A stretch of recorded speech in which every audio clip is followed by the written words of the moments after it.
ಮೇರು ಕಾದಂಬರಿಕಾರ ಎಸ್.ಎಲ್. ಭೈರಪ್ಪ ಅವರ ನಿಧನ ನಂತರ ಈಗ ಸಾಕಷ್ಟು ನಿರ್ಧಾರಗಳನ್ನು ಅವರ ಕುಟುಂಬದವರು ತಗೊಂಡಿದ್ದಾರೆ. ಬೆಂಗಳೂರಿನಲ್ಲಿ ಸಾಹಿತಿ ಎಸ್.ಎಲ್. ಭೈರಪ್ಪ ಕೊನೆಯುಸಿರೆಳೆದಿದ್ದ ರಾಷ್ಟ್ರೋತ್ಥಾನ ಆಸ್ಪತ್ರೆಯಲ್ಲಿ ಭೈರಪ್ಪ ಪಾರ್ಥಿವ ಶರೀರವನ್ನು ಇರಿಸಲಾಗಿದೆ. ಅವರು ಮೃತಪಟ್ಟಿದ್ದು ಕೂಡ ಅಲ್ಲೇನೆ. ರಾಷ್ಟ್ರೋತ್ಥಾನ ಆಸ್ಪತ್ರೆಗೆ ಭೇಟಿ ನೀಡ್ತಾ ಇದ್ದಾರೆ ಗಣ್ಯರು ಅಂತಿಮ ದರ್ಶನ ಪಡೆಯೋದಕ್ಕೆ.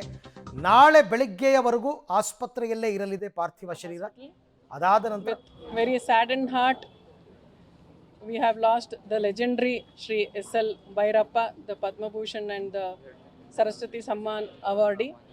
He was admitted with us 2 months back for Ayurveda treatment and he was happily discharged and he was very fine 2 months back. Just about 3 days back, he was readmitted for some fatigue. Unfortunately, today in the afternoon by 1 o'clock, he suffered sudden cardiac arrest. We tried a lot to resuscitate and revive him, but unfortunately we could not do so. And at 2:38, he left to the heavenly abode.